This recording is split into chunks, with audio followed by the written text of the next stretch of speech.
नमस्कार दोस्तों, path IAS academy के यूट्यूब चैनल में आपका स्वागत है। हम बहुत ही इंपॉर्टेंट सेशन की शुरुआत कर चुके हैं जिसमें हम छत्तीसगढ़ सरकार की महत्वाकांक्षी और हाल फिलहाल में चर्चित योजनाओं को डिस्कस कर रहे हैं। सबसे पहले हम यह देख लेते हैं कि यह परीक्षा की दृष्टि से कितना महत्वपूर्ण है। तो CGPSC prelims as well as CGPSC mains के लिए बहुत ही इंपॉर्टेंट हो जाता है। इसके अलावा सीजीपीएससी और सीजी व्यापम द्वारा ली जाने वाली हर एक वनडे एग्जाम में यह बहुत ही इंपॉर्टेंट रोल प्ले करता है। तो हमने हमारे पहले पार्ट में पर्यटन से जो संबंधित जो योजनाएं हैं उसे हमने कवर कर लिया है। एक-एक करके सारी स्कीम्स को पढ़ेंगे। लास्ट में जो रह जाएगा उसे हम अन्य में कवर कर लेंगे, कोई भी योजनाएँ को हम नहीं छोड़ेंगे।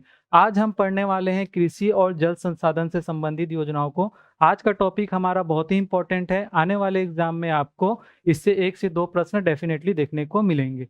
तो कृषि और जल संसाधन से कौन-कौन से योजनाएँ हम पढ़ने वाले हैं, इसका एक ओवरव्यू है। सबसे पहले हम क्या करेंगे, भारत और छत्तीसगढ़ में कृषि की वर्तमान स्थिति को देखेंगे। जब आप वर्तमान स्थिति को समझेंगे, तो आपको कृषि से जुड़ी समस्याएँ समझ में आएगी। जब समस्याएँ समझ में आएगी, तो आपको इन योजनाओं को समझने में आसानी होगी। यहाँ तक जो है वो कृषि से संबंधित योजना है। इसके बाद सूक्ष्म सिंचाई योजना, शाकंभरी योजना, प्रधानमंत्री कृषि सिंचाई योजना, यह जो है वो जल संसाधन से संबंधित योजना है। अन्य में हम क्या करेंगे, कुछ अभियान पढ़ेंगे और बजट में इन योजनाओं के जो प्रावधान किए गए हैं उसे देखेंगे। एजेंडा जो हमारा है वह है एग्जाम का अप्रोच। हम जो है उन्हीं फैक्ट्स को देखेंगे जो एग्जाम पॉइंट ऑफ व्यू से बहुत ज़्यादा इंपॉर्टेंट हो जाते हैं। लास्ट में हम क्या करेंगे, एक क्विक रिवाइज करेंगे, जो भी हमने पढ़ा उसे हम फटाफट रिवाइज करेंगे। हमारा देश भारत एक कृषि प्रधान देश है। कृषि भारतीय अर्थव्यवस्था का मुख्य आधार है। कृषि करना सिर्फ खेती करना नहीं बल्कि जीवन जीने की एक कला है। पहले प्रधानमंत्री स्वर्गीय जवाहरलाल नेहरू जी ने एक बात कही थी। उन्होंने कहा था कि कृषि क्षेत्र को सबसे ज़्यादा प्राथमिकता देने की ज़रूरत है। यही कारण है कि छत्तीसगढ़ सरकार राज्य के किसानों को सशक्त बनाने के लिए और राज्य के अर्थव्यवस्था को मजबूत करने के लिए कृषि से संबंधित बहुत सारी योजनाएं लेकर आई है। इन योजनाओं को एक-एक करके पढ़ेंगे, समझेंगे, लेकिन सबसे पहले हम यह देख लेते हैं कि भारत और छत्तीसगढ़ में कृषि की वर्तमान स्थिति आखिर क्या है। तो भारतीय कृषि की अगर हम बात करें तो कुछ याद रहे ना रहे, ये 3-4 बातें आपको याद रहना चाहिए। पहला यह कि कृषि जो है वह प्राथमिक क्षेत्र के अंतर्गत आता है। प्राथमिक क्षेत्र वह क्षेत्र होते हैं जहाँ से कच्चे माल की प्राप्ति होती है। और इजी वे पे समझें तो प्राथमिक क्षेत्र वह क्षेत्र होते हैं जो नेचर पे डिपेंड करते हैं, यानी कि प्रकृति पर निर्भर करते हैं। इसलिए कृषि और कृषि से जुड़ी सारी गतिविधियां प्राथमिक क्षेत्र में आती है। Agriculture and allied activities fall under the primary sector. रोजगार की अगर हम बात करें तो हमारे देश का आर्थिक सर्वेक्षण यह बताता है कि भारत देश की 60% आबादी प्रत्यक्ष और अप्रत्यक्ष रूप से कृषि कार्य करके अपना जीवन यापन करती है। संवैधानिक प्रावधान की अगर हम बात करें तो भारतीय संविधान की 7वीं अनुसूची हमें यह बताता है कि कृषि जो है वो राज्य सूची यानी कि स्टेट लिस्ट का सब्जेक्ट है।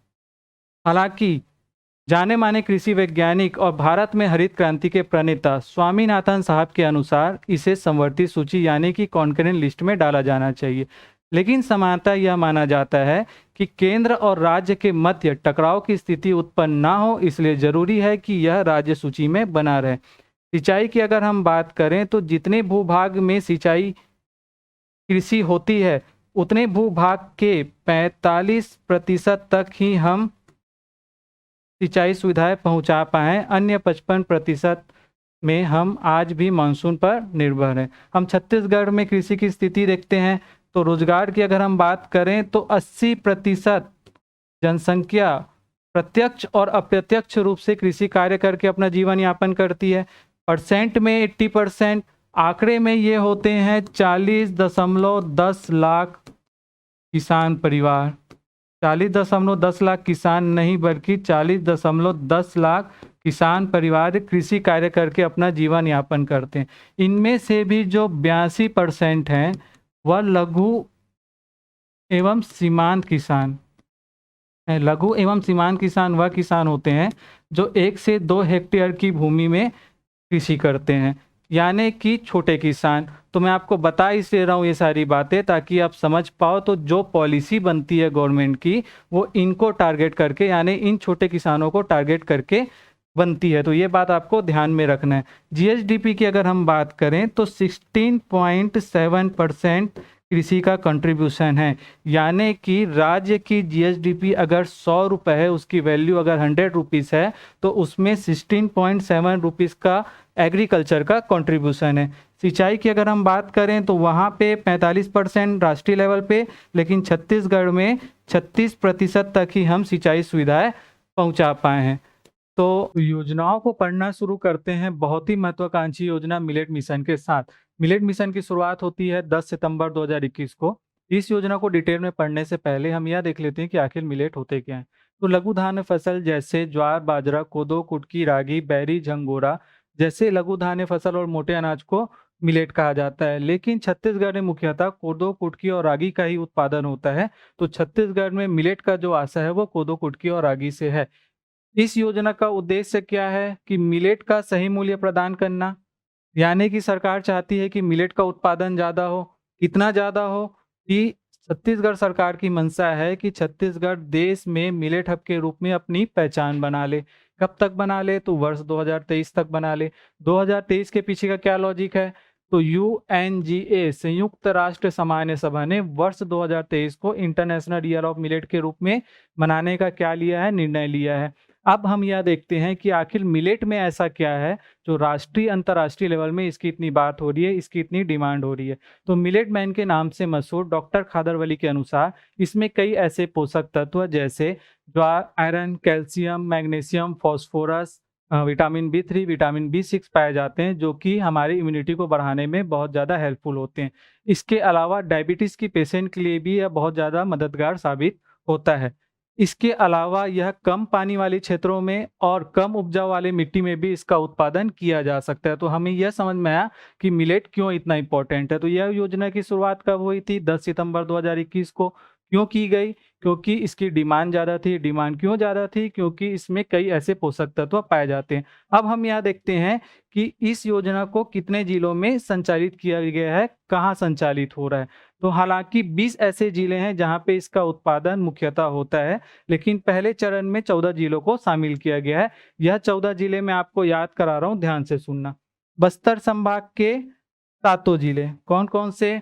कांकेर, कोंडागांव, बस्तर, नारायणपुर, बीजापुर, दंतेवाड़ा, सुकमा। सरगुजा संभाग के, सरगुजा को छोड़कर सारे जिले कौन कौन से? कोरिया, जसपुर, सूरजपुर और बलरामपुर। अब हम चलते हैं सीमांत क्षेत्र। राजनांदगांव, कबीरधाम, मुंगेली छोड़ दो, गोरेला, पेंड्रा, मरवाही। फिर से याद करते हैं। बस्तर संभाग के सातों जिले, सरगुजा संभाग के सरगुजा को छोड़कर सारे जिले, 7 और 4 11, बच गए 3। सीमांत क्षेत्र चलो, राजनांदगांव, कबीरधाम और गोरेला, पेंड्रा, मरवाही। प्रश्न पूछ देगा कि निम्नलिखित में से कौन सा जिला मिलेट मिशन के अंतर्गत शामिल नहीं किया गया है? तो यह 14 जिले आपको याद रहने चाहिए। अब हम यह देखते हैं कि इस योजना के अंतर्गत प्रावधान क्या किए गए हैं। तो पहला प्रावधान यह किया गया है कि टेक्निकल सपोर्ट यानी कि तकनीकी सहायता प्रदान की जाएगी। दूसरा, फसलों का सही मूल्य प्रदान किया जाएगा। और तीसरा, प्रसंस्करण इकाई की स्थापना की जाएगी। एक एक करके समझते हैं। तकनीकी सहायता कैसे प्रदान की जाएगी? तो हमारे देश में एक इंस्टीट्यूट है, Indian institute of millet research, Hyderabad. इसका काम ही होता है कि यह क्या करे? मिलेट में रिसर्च करे। तो छत्तीसगढ़ सरकार ने ये कहा था कि आपने अगर इतना रिसर्च कर लिया है तो आप ही हमें बता दीजिए कि किस तरह से साइंटिफिक तरीके से मिलेट के उत्पादन को बढ़ाया जाए। इसके अलावा आप हमें उन्नत किस्म के बीज प्रोवाइड करा दीजिए। तो तकनीकी सहायता कैसे प्रदान करेगी इस योजना के अंतर्गत हमने समझा। दूसरा, सही मूल्य प्रदान करेगी। तो सरकार ने कोदो कुटकी के लिए 3,000 रुपये प्रति क्विंटल और रागी के लिए 3,300 रुपये प्रति क्विंटल की राशि तय की है। तकनीकी सहायता समझ में आ गया, सही मूल्य समझ में आ गया। अब हम देखते हैं कि प्रसंस्करण इकाई कहाँ स्थापना की जाएगी। तो प्रसंस्करण इकाई स्थापना की जाएगी, एक कांकेर में, दूसरा दुर्कुंदर में। तो दुर्कुंदर जो है वो कांकेर जिले का ही एक तहसील है। प्रसंस्करण इकाई क्या होते हैं? जहां कच्चे उत्पादों को खाने योग्य बनाया जाता है उसे प्रसंस्करण इकाई कहते हैं। चलते हैं अगली योजना की ओर। बहुत ही ज्यादा इंपॉर्टेंट स्कीम, बहुत बड़ी योजना, राजीव गांधी किसान न्याय योजना। कब शुरू हुई थी? 21 मई 2020 को। यह डेट बहुत ज़्यादा इंपॉर्टेंट है क्योंकि यह पूर्व प्रधानमंत्री राजीव गांधी जी की डेथ एनिवर्सरी का दिन है। ठीक है। इस योजना का उद्देश्य क्या है? तो सरल शब्दों में समझें तो किसानों की आय में वृद्धि करने के लिए सरकार इनपुट सब्सिडी के रूप में सहायता राशि प्रदान करेगी। कैसे प्रदान करेगी? डीबीटी, डायरेक्ट बेनिफिट ट्रांसफर, प्रत्यक्ष लाभ हस्तांतरण के माध्यम से 4 किस्तों में डायरेक्ट बैंक में पैसा डालेगी। अब हम यह देखते हैं कि किन-किन फसलों में सहायता राशि दी जाएगी और कितनी दी जाएगी। तो पहले यह देखते हैं कि कितने फसलों को शामिल किया गया है। आपको याद रखना है कि जब यह योजना प्रारंभ हुई थी, तब 3 फसलों को शामिल किया गया था, धान, गन्ना और मक्का। इसे आप डायरेक्ट याद रख लीजिए, क्योंकि अभी सीजीपीएससी का न्यू पैटर्न है, उसके अकॉर्डिंग स्टेटमेंट बना के क्वेश्चन पूछ सकता है। तो आपको ये याद रहना चाहिए कि जब यह योजना प्रारंभ की गई थी, तो धान, गन्ना और मक्का को बस शामिल किया गया था। बाद में इस योजना का विस्तार करके धान और अन्य 13 फसलों को शामिल किया गया है। अब हम यह पूरे के पूरे फसल जो इस योजना के अंतर्गत शामिल है, उसे याद करते हैं। कैसे याद करते हैं? तो पेयर बना के याद करते हैं। 3, 4, 4 और 3 का पेयर बनाते हैं। पहला 3 में हम उस फसलों को रखते हैं जो पहले स्टार्ट की गई थी। कौन? धान, गन्ना और मक्का। अब हम आगे चलते हैं तो मिलेट मिशन में हमने 3 फसलों को पढ़ा था। कौन-कौन से? कोदो, कुटकी और रागी को। उसमें एक फसल और ऐड कर लीजिए, कुल्थी। क्यों? क्योंकि यह साउंड मैच कर रहा है कुल्थी और कुटकी के साथ। तो 4 फसलें और हो गए हमारे, रागी, कोदो, कुटकी और कुल्थी। फिर अब 4 का पेयर बनाइए, याद करिए। तिल, राम तिल, मूंग और मूंगफली। ये 4 हो गए। कौन-कौन से? 3 फसल जो बच गए वो बच गए, अरहर, उड़द और सोयाबीन। फिर से याद करते हैं, जब यह योजना प्रारंभ की गई थी तो 3 फसलों को शामिल किया गया था। कौन-कौन से? धान, मक्का और गन्ना। फिर दूसरे पेयर में हम चलते हैं, रागी, कोदो, कुटकी और कुल्थी। फिर 4 का पेयर बनाओ, तिल, राम तिल, मूंग और मूंगफली। लास्ट में 3 फसल बच जाते हैं, वह 2 दाल और 1 सब्जी, अरहर, उड़द और सोयाबीन। इसको याद कर लो। प्रश्न बन सकता है कि कौन सा फसल जो है वो राजीव गांधी किसान न्याय योजना के अंतर्गत शामिल नहीं किया गया है, तो एक बार अच्छे से याद रख लेना। अब हम यह देखते हैं कि कितनी सहायता राशि प्रदान की जाएगी। तो अगर आप पिछले वर्ष धान या अन्य 13 फसलों की खेती करते थे और आपने विक्रय किया था, यानी सरकार को बेचा था, इस वर्ष भी अगर आप उसी धान की या अन्य 13 जो फसलें हैं उसकी खरीदी करते हो, उत्पादन करते हो, तो आपको 9,000 रुपए प्रति एकड़ की सहायता राशि प्रदान की जाएगी।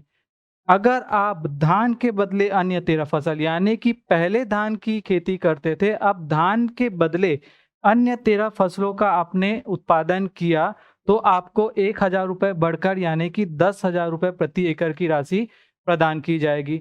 लॉजिक समझना कि सरकार क्या चाह रही है, धान के बदले आप अन्य फसलों का क्या करें? उत्पादन करें। इसके अलावा धान के बदले अगर आप उद्यानिकी फसलें जैसे केला, पपीता का उत्पादन करते हो, तो भी आपको 10,000 रुपए की राशि मिलेगी।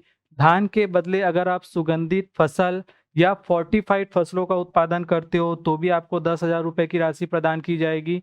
इसके अलावा अगर आप धान के बदले अपने खेत में वृक्षारोपण करते हो, तो भी आपको 10,000 रुपए की राशि प्रदान की जाएगी। लेकिन आपको यह याद रखना है कि वृक्षारोपण के केस में जो सहायता राशि दी जाएगी, वह 3 वर्षों तक दी जाएगी।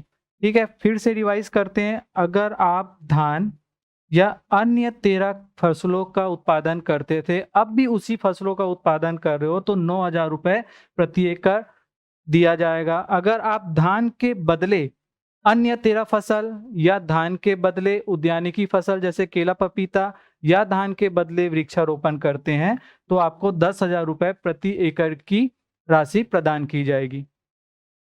चलते हैं अगली योजना की ओर, राजीव गांधी ग्रामीण भूमिहीन कृषि मजदूर न्याय योजना।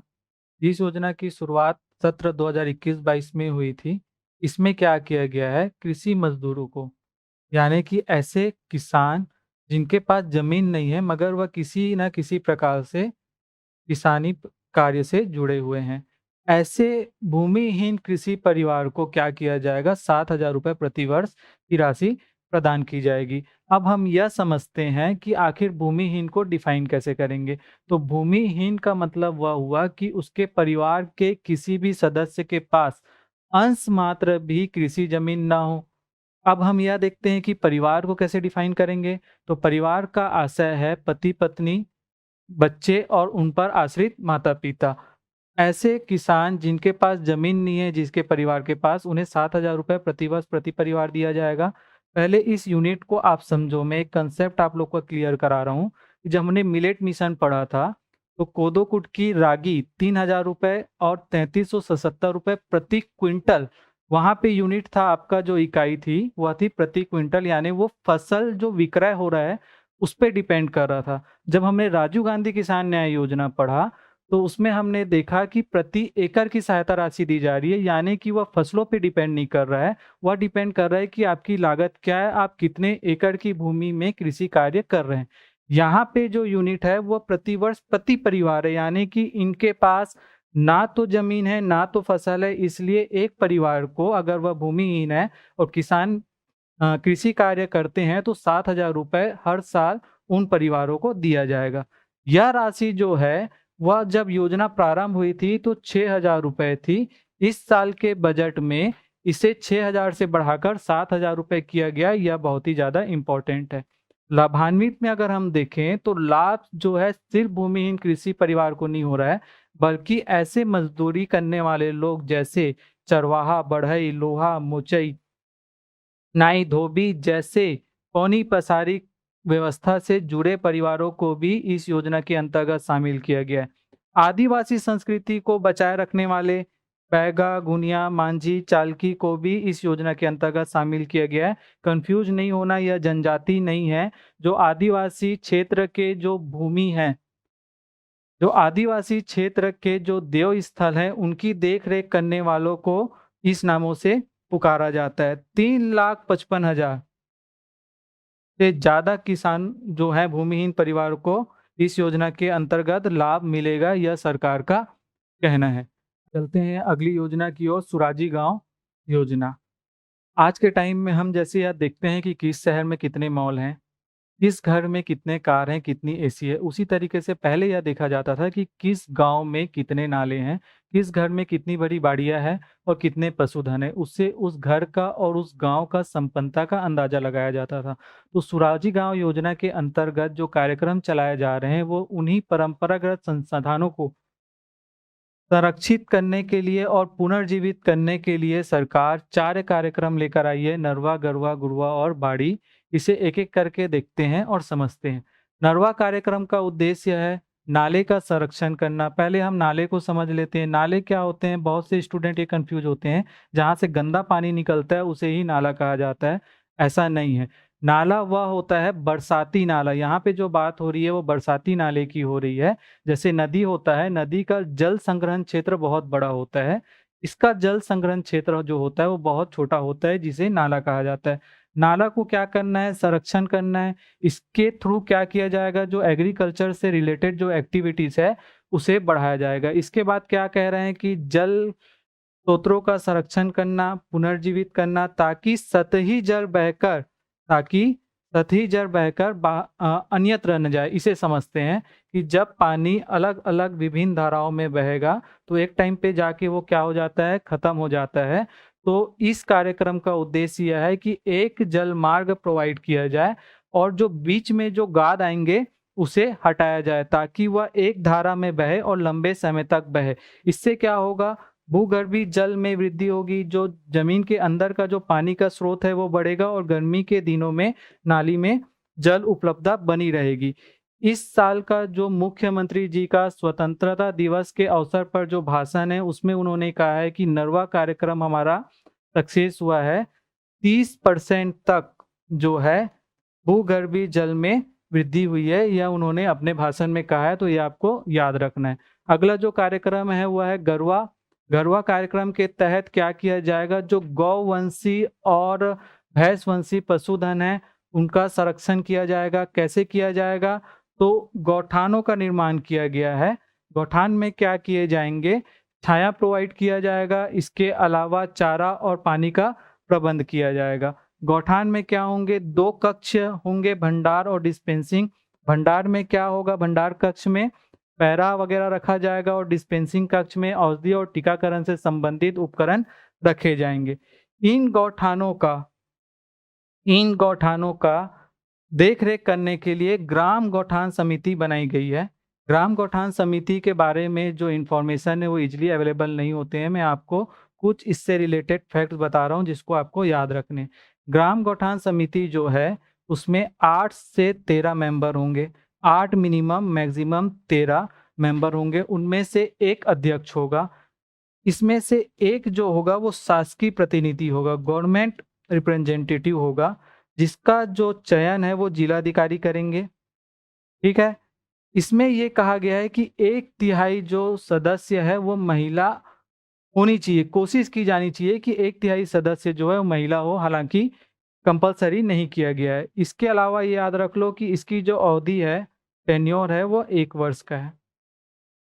ठीक? अब तक 8,408 गौठानों का निर्माण किया जा चुका है। ये डेटा आप एग्ज़ैक्ट याद मत रखो, बस ये याद रख लो कि 8,000 से ज़्यादा गौठान बनाए जा चुके हैं, जिसमें 3,089 गौठान आत्मनिर्भर हो चुके हैं। ये आपको मैं करंट का डेटा दे रहा हूँ। 3,089 गौठान जो हैं, वो आत्मनिर्भर हो चुके हैं। आत्मनिर्भर का मतलब यह है कि इन्हें सरकार से अनुदान की ज़रूरत नहीं है, ये अपना गौठान खुद संचालित कर सकते हैं। इसमें से भी आउट ऑफ 3089, 279 जो गौठान हैं, वो रायगढ़ जिले से हैं। यानी कि रायगढ़ अग्रणी राज्य है गौठानों को आत्मनिर्भर करने में। अगला कार्यक्रम की ओर चलते हैं, घुरवा कार्यक्रम। घुरवा क्या होते हैं तो बाड़ियों में या किसी गांव में एक गड्ढा कर दिया जाता है, जिसमें गोबर को और अपशिष्ट पदार्थों को डाला जाता है। इन अपशिष्ट पदार्थों को डालने के बाद कुछ समय बाद जैविक खाद का निर्माण होता है। जब जैविक खाद का निर्माण होगा तो जो रासायनिक खाद है उसके उपयोग में कमी आएगी। जब रासायनिक खाद के उपयोग में कमी आएगी तो भूमि की जो उर्वरता यानी फर्टिलिटी है वो बढ़ेगी। जब फर्टिलिटी बढ़ेगी तो कृषि उत्पादन बढ़ेगा। जब किसानों का उत्पादन बढ़ेगा तो किसानों की आय में जो इनकम है वो वृद्धि होगी। यह है हमारा घुरवा कार्यक्रम। अगला कार्यक्रम देखते हैं, बाड़ी योजना। सब्जी और फल फूल के उत्पादन को बढ़ावा देना है। जब जैविक खेती होगी, ऑर्गेनिक फार्मिंग होगी तो पोषक आहारों को भी क्या मिलेगा? बढ़ावा मिलेगा।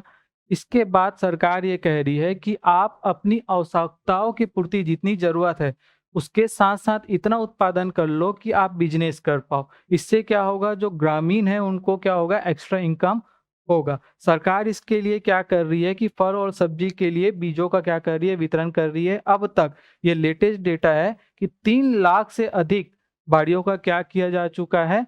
निर्माण विकसित किया जा चुका है। तो अब पढ़ते हैं बहुत ही इम्पोर्टेंट स्कीम गोधन न्याय योजना को। गोधन न्याय योजना बहुत ही ज़्यादा इम्पोर्टेंट है, जितना स्टार लगाना है लगा लो, क्योंकि ये हाल फिलहाल चर्चा में रहा है। इससे प्रश्न बन सकते हैं आने वाले एग्जाम में। कब शुरू हुआ था? 20 जुलाई 2020 को। यह डेट भी आपको याद रखना है क्योंकि यह हरेली पर्व के अवसर पर हुआ था। हरेली के बारे में हम क्या जानते हैं? तो यह सावन माह में अमावस्या को मनाया जाता है। छत्तीसगढ़ अंचल का प्रथम त्योहार माना जाता है। ठीक है? हरेली के अवसर पर बैहार गौठान में इसकी शुरुआत होती है। इस योजना का उद्देश्य सिंपल लैंग्वेज में अगर हम समझें तो सरकार पशुपालकों से, किसानों से 2 रुपए पर किलोग्राम की दर से गोबर खरीदेगी और वर्मी कंपोस्ट बनाकर बेचेगी। इस पूरे प्रक्रिया को हम समझते हैं कि पशुपालक पहले क्या करेंगे? गोबर को बेचेंगे 2 रुपए प्रति किलोग्राम की दर से। सरकार इसे 5 रुपए पर किलोग्राम करने का विचार कर रही है, हालांकि इस पर अंतिम निर्णय अभी नहीं लिया गया है। पशुपालक गौठान समिति को देंगे, गौठान समिति गौठान में इसका क्या करेंगे? कलेक्ट करेंगे। फिर गौठानों में क्या करेंगी? जो स्व सहायता समूह की जो महिलाएं हैं, सेल्फ हेल्प ग्रुप की जो महिलाएं हैं, वो वर्मी कंपोस्ट बनाएगी। वर्मी कंपोस्ट बनाकर 2 किलोग्राम, 5 किलोग्राम और 30 किलोग्राम की पैकेजिंग करके वह सहकारी समिति में जमा करेगी। सहकारी समिति क्या करेगी? ग्राहकों को 10 रुपए पर किलोग्राम की दर से वर्मी कंपोस्ट बेचेगी। ग्राहक कौन-कौन से हो सकते हैं? ग्राहक जो हो सकते हैं वो लोकल किसान हो सकते हैं, कृषि विभाग हो सकता है, वन विभाग हो सकता है। ठीक है? इसमें आप थोड़ा-सा ये समझ लीजिए कि गौठान समिति और स्व सहायता समूह के बीच अगर विवाद होता है तो मुख्य कार्यपालन अधिकारी, जनपद पंचायत आयुक्त या मुख्य नगर पालिका अधिकारी जो है इसके विवाद का निपटारा करेंगे। ठीक? अगला हम देखते हैं गोधन न्याय योजना से रिलेटेड कुछ फैक्ट्स बचे हैं। करंट अफेयर का यह टॉपिक है कि सरकार अब क्या कर रही है, गौमूत्र खरीद रही है। कितने रुपए में खरीद रही है, तो 4 रुपए प्रति लीटर की दर से गौमूत्र खरीद रही है।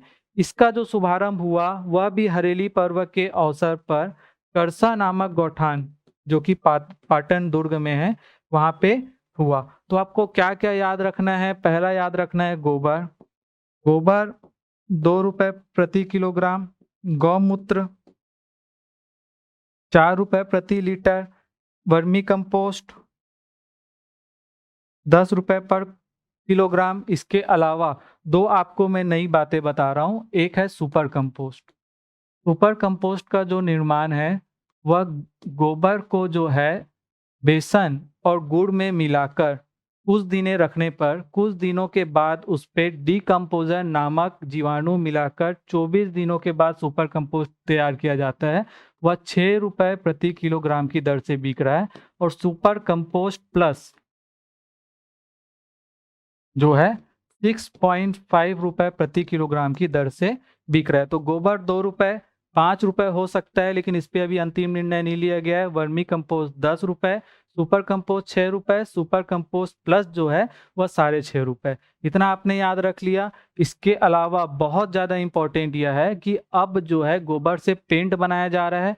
इसके अलावा गोबर से बिजली बन रहा है, और इस बिजली को बनाने के लिए भाभा एटॉमिक रिसर्च सेंटर के साथ गवर्नमेंट ने क्या किया है, एमओयू किया है। ये आपको बहुत अच्छे से याद रखना है। स्कॉच गोल्ड अवार्ड से नवाजा गया है किसको, गोधन न्याय योजना को। इसके अलावा एक और अवार्ड मिला है गोधन न्याय योजना को, एलेट्स इनोवेशन अवार्ड। यह 2022 में मिला है, जून 2022 में। तो 2 अवार्ड याद रख लो। प्रश्न सिर्फ इतना बन सकता है कि स्कॉच गोल्ड अवार्ड या फिर एलेट्स इनोवेशन अवार्ड किस योजना के लिए दिया गया है, तो गोधन न्याय योजना के लिए दिया गया है। अगला हम चलते हैं चिराग परियोजना। अब तक हमने जितनी स्कीम्स पढ़ा उसे बहुत डिटेल में पढ़ा। अब हम जो स्कीम्स पढ़ रहे हैं उन्हीं फैक्ट्स को देखेंगे जो एग्जाम पॉइंट ऑफ व्यू से इंपॉर्टेंट है। तो शुरू कब की गई थी योजना, 24 नवंबर 2021। आप बस वर्ष याद रख लीजिए। फुल फॉर्म में आप याद रख लीजिए, Chhattisgarh inclusive rural and accelerated agriculture growth. उद्देश्य क्या है, वैल्यू एडिशन करना उत्पादकों का और अधिक से अधिक लाभ दिलाना कृषकों को। ठीक, कहाँ पे स्टार्ट हुआ, तो जगदलपुर में स्टार्ट हुआ। किसकी सहायता से संचालित किया जा रहा है, तो विश्व बैंक की सहायता से संचालित किया जा रहा है। कहाँ कहाँ संचालित है, तो 14 जिलों में संचालित है। बस्तर संभाग के 7 जिले, सरगुजा संभाग के 5 जिले, इसके अलावा बलौदा बाजार और मुंगेली। आपको बस इतना ही याद रखना है चिराग परियोजना के तहत। अब हम देखते हैं धरसा विकास योजना। धरसा विकास योजना की जो शुरुआत हुई थी 6 अक्टूबर 2020। यह डेट भी इंपॉर्टेंट है क्योंकि यह स्वर्गीय आत्मानंद जी की जयंती का दिन है। उद्देश्य क्या है, किसानों को उनके खेतों तक सुविधाजनक पहुंच के लिए। धरसा का जो मतलब ही होता है वह यह होता है जो खेतों तक जो कच्ची सड़कें जाती है उसे धरसा कहा जाता है। तो इस योजना का उद्देश्य उन कच्चे सड़कों को पक्का करना है, ये आपको याद रखना है। अगला जो योजना है वह पोषण बाड़ी विकास योजना। किस सत्र में स्टार्ट हुआ, 19-20 में स्टार्ट हुआ। किसके अंतर्गत चलाया गया, नरवा गरुआ गुरुआ बाड़ी के अंतर्गत चलाया गया। नाम में ही क्लियर है, हालांकि कार्यक्रम वही है जो हमने बाड़ी योजना में पढ़ा है, लेकिन नाम में जुड़ा है पोषण। यानी कि यहाँ पे जो फोकस किया जा रहा है वह किया जा रहा है कि जैविक खेती को बढ़ावा देकर संतुलित पोषण आहार क्या किया जाए, प्रोवाइड किया जाए। तो इसमें आपसे प्रश्न बस इतना बन सकता है कि पोषण बाड़ी विकास योजना किसके अंतर्गत संचालित है, तो नरवा गरुआ गुरुआ बाड़ी के अंतर्गत संचालित है। अब हम यहाँ देखते हैं अभियान।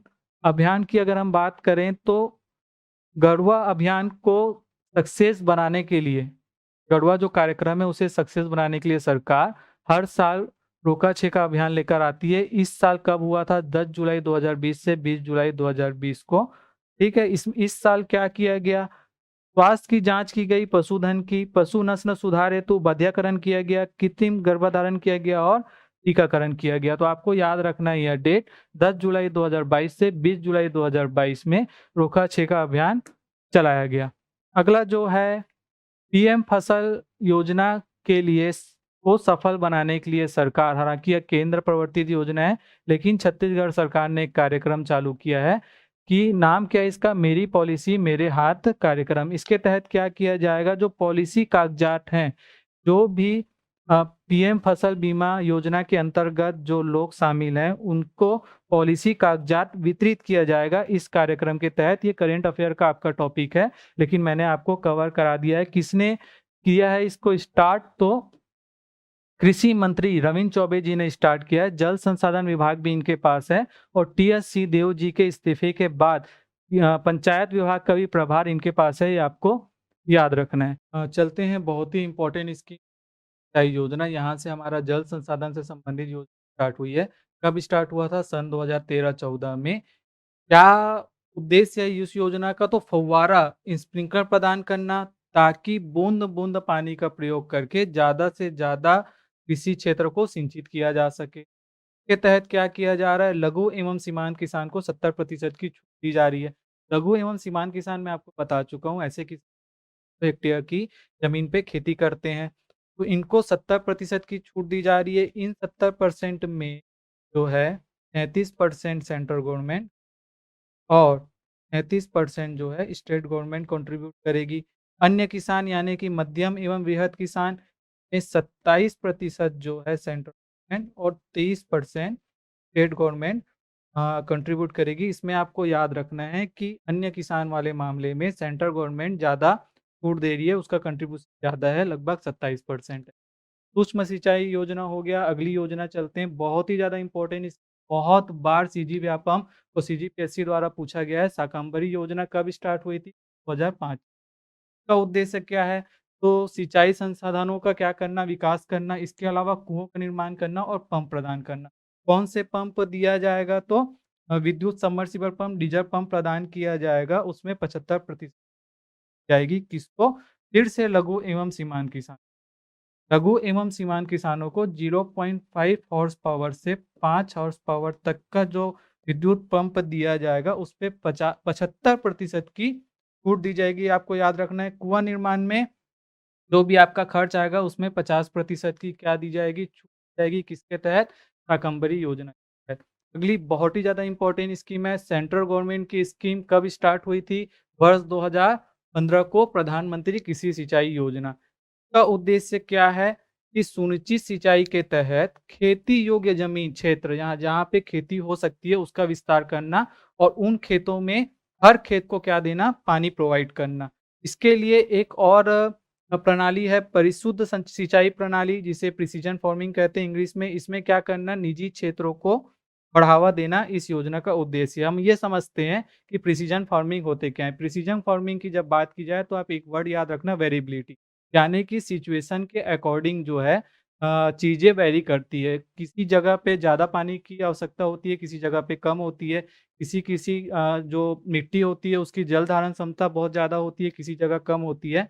तो सिचुएशन के अकॉर्डिंग जहाँ ज़्यादा पानी देने की ज़रूरत है, वहाँ ज़्यादा प्रोवाइड करना, जहाँ कम देने की ज़रूरत है, वहाँ पानी बचा लेना। इस टेक्निक को, इस सिस्टम को जो है प्रिसीजन फार्मिंग और हिंदी में परिशुद्ध सिंचाई प्रणाली कहते हैं। इसके अलावा स्प्रिंकल और फव्वारे के लिए छूट प्रदान किया जा रहा है, किसको, फिर से लघु एवं सीमांत किसान आ गए, 55% दिया जा रहा है, और अन्य किसानों को 45% दिया जा रहा है। यहाँ पे आपको एक डाउट आ सकता है कि सूक्ष्म सिंचाई योजना के लिए ज़्यादा छूट दी जा रही है, जबकि प्रधानमंत्री कृषि सिंचाई योजना के तहत कम छूट दी जा रही है। तो जो किसान है, वो इस योजना का लाभ क्यों ले, सूक्ष्म सिंचाई योजना का क्यों ना लें। तो इन दोनों में बेसिक डिफरेंस ये है कि जो राशि आपको बचेगी, जो आपको देना पड़ेगा, पेड करना पड़ेगा, उस राशि के लिए भी आप प्रधानमंत्री कृषि सिंचाई योजना के तहत बैंकों से लोन ले सकते हैं। ये इसका डिफरेंस है, ये आपको याद रखना है। अगला जो है बहुत ही इम्पोर्टेंट अभियान है, जल जीवन मिशन। सेंट्रल गवर्नमेंट का अभियान है, वर्ष 2019 में स्टार्ट किया गया। इसमें लक्ष्य रखा गया है 2024 तक कार्यात्मक घरेलू नल connection, functional household tap connection के माध्यम से हर ग्रामीण परिवारों को, हर परिवार के हर व्यक्ति को 55 लीटर पानी की आपूर्ति करने का लक्ष्य रखा गया है। छत्तीसगढ़ के संदर्भ में अगर हम बात करें, तो 56 लाख ग्रामीण परिवारों को जो है 2023 तक 55 लीटर प्रोवाइड कराने का लक्ष्य रखा गया है। इसमें से 13,08,000 नल कनेक्शन प्रोवाइड किए जा चुके हैं, ये आपको याद रखना है। प्रश्न यहाँ से बन सकता है कि कब तक लक्ष्य रखा गया है, तो 2023 तक लक्ष्य रखा गया है और स्टेटमेंट में अगर पूछ दिया तो इतने नल कनेक्शन हमने क्या किया है, प्रोवाइड किया जा चुका है। अगला हम देखते हैं बजट में क्या प्रावधान किए गए हैं। तो आपको याद रखना है कि देखिए 6000 करोड़ बहुत बड़ी राशि होती है। ये इस राजीव गांधी किसान न्याय योजना के लिए आवंटित किया गया है। चिराग योजना आप याद रख लो 200 करोड़। इसके अलावा भूमिहीन कृषि मजदूर न्याय योजना के लिए 200 करोड़। यहाँ पे आप देख सकते हैं कि कृषि क्षेत्र के लिए 9,272 करोड़ आवंटित किए गए हैं, जो ग्राफ रेगुलर बढ़ता जा रहा है। सिंचाई क्षेत्र में आप फिर से ग्राफ देख लीजिए। सरकार की प्रायोरिटी में कृषि और जन संसाधन आ रहा है। हर साल ग्राफ बढ़ रहे हैं। इस बार 3,323 करोड़ जो हैं वो सरकार ने आवंटित किए हैं इस विभाग को। यहाँ पे आप याद बस ये रख लीजिए कि 10,90,000 यानी लगभग 11,000 हेक्टेयर से बढ़कर 13 लाख हेक्टेयर सिंचित क्षेत्रफल हो गए, ये बजट में हमको बताया गया है। अगला हम देखते हैं जो की पॉइंट्स जो हमने अभी तक पढ़े, उसे देखते हैं। तो सबसे पहला जो योजना हमने पढ़ा था मिलेट मिशन योजना, 2023 तक मिलेट हब बनाने की छत्तीसगढ़ सरकार की मंशा है। के अलावा आईआईएमआर हैदराबाद के साथ एमओयू हुआ है। के अलावा आप राशि याद रख लो, कोदो कुटकी के लिए 3,000 रुपये प्रति क्विंटल, रागी के लिए 3377 रुपये प्रति क्विंटल की राशि तय की गई है। राजीव गांधी किसान न्याय योजना में सामान्य परिस्थिति में आपको 9,000 रुपये प्रति एकड़ की राशि सहायता राशि प्रदान की जाएगी। और अगर आप धान के बदले अन्य 13 फसलों की या फिर वृक्षारोपण करते हैं या फिर जो है उद्यानिकी फसल जैसे केला पपीता का उत्पादन करते हैं, तो आपको 10,000 रुपये प्रति एकड़ की राशि सहायता राशि दी जाएगी। राजीव गांधी ग्रामीण भूमिहीन कृषि मजदूर न्याय योजना में आपको याद रखना है कि भूमिहीन परिवारों को और परंपरागत कार्य करने वाले जो लोग हैं जैसे बढ़ई मोची जैसे परिवारों को 7,000 रुपये प्रति परिवार प्रति वर्ष दिया जाएगा इस योजना के अंतर्गत। अब देखते हैं सुराजी गांव योजना। सुराजी गांव योजना में नरवा बरसाती नाले का संरक्षण किया जा रहा है। सरकार कह रही है कि 30% तक भूजल जो स्तर है वो बढ़ा है। गरुआ की अगर हम बात करें तो गौठानों का निर्माण किया जा रहा है। ग्राम गौठान समिति बनाई गई है। ग्राम गौठान समिति में हमने पढ़ा था कि 8 से 13 मेंबर होंगे, एक अध्यक्ष होगा, उसमें एक शासकीय प्रतिनिधि होगा। उस शासकीय प्रतिनिधि का चयन जो है वो जिलाधिकारी करेगा। 1 साल की इनकी अवधि रहेगी। गरुआ के लिए गौठानों में हम यह देख लेते हैं कि गौठानों का निर्माण करके क्या किया जा रहा है, वर्मी कंपोस्ट बनाया जा रहा है। इसके अलावा जो है एक टॉपिक मुझे याद आ रहा है, रूरल डेवलपमेंट। रूरल डेवलपमेंट के लिए रूरल इंडस्ट्रियल पार्क का निर्माण किया जा रहा है। ये आपका करंट अफेयर का टॉपिक है, लेकिन याद आ गया तो मैं आपको बता रहा हूँ। रूरल इंडस्ट्रियल पार्क बनाए जा रहे हैं गौठानों में। पहला गौठान जो है कांकेर के कुल गाँव में बनाया गया है, जिसका नाम गांधी ग्राम रखा गया है। इसके बारे में जो विस्तृत जानकारी है रूरल इंडस्ट्रियल पार्क के बारे में, हमारा वीकली करंट अफेयर यूट्यूब में आता है। आप उसे देख के इसके बारे में ज़्यादा जानकारी हासिल कर सकते हैं। घुरवा की अगर हम बात करें तो जैविक खाद का निर्माण किया जा रहा है। बाड़ी की अगर हम बात करें तो बाड़ी में क्या किया जा रहा है, जो फल फूल और जो सब्जी हैं वो बाड़ी में उगाने के लिए सरकार प्रोत्साहन दे रही है। गोधन न्याय योजना की बात करें तो गोबर की जो राशि है वो 2 रुपये प्रति किलो, वर्मी कंपोस्ट की 10 रुपये प्रति किलो। अभी-अभी स्टार्ट हुआ है गौमूत्र खरीदने की प्रावधान किया गया है जो 4 रुपये प्रति लीटर। क्या किया जाएगा, उस गौमूत्र का तो औषधि का निर्माण किया जाएगा, ठीक है? कीटनाशक बनाया जा सकता है। चिराग परियोजना में आपको याद रखना है कि कहाँ से स्टार्ट हुआ था, जगदलपुर से स्टार्ट हुआ था। किसकी सहायता से यह योजना संचालित है, तो वर्ल्ड बैंक से संचालित है। 14 जिलों में यह योजना संचालित है। सरगुजा संभाग के सारे जिले, बस्तर संभाग के सारे जिले, बलौदाबाजार और मुंगेली जिला। धरसा विकास योजना में बस आपको यह याद रखना है, यह सड़क से संबंधित है। खेती में जो सड़क पहुँचाने के लिए जो अ, योजना चलाई गई है वो धरसा विकास योजना चलाई गई है। पोषण बाड़ी विकास योजना में ये प्रश्न यह बन सकता है कि किसके अंतर्गत चल रहा है, तो नरवा, गरवा, गुरवा बाड़ी कार्यक्रम के अंतर्गत यह योजना संचालित है। आज का आपका यह सवाल है कि राजीव गांधी ग्रामीण भूमि कृषि मजदूर न्याय योजना में जो राशि है वो 6,000 से बढ़ाकर कितना किया गया है? के अलावा 2 प्रश्न मैं आपको और पूछ रहा हूँ जो बहुत ज़्यादा इम्पोर्टेंट है। गोधन न्याय योजना और राजीव गांधी किसान न्याय योजना, यह योजना कब शुरू हुई थी? विथ डेट आप कमेंट करके बताएँगे क्योंकि बहुत ज़्यादा इम्पोर्टेंट है। तो दैट्स ऑल, आई होप आपको क्लास पसंद आया होगा। मिलते हैं जल्दी स्कीम्स के नए टॉपिक के साथ। जय हिंद, जय जोहार।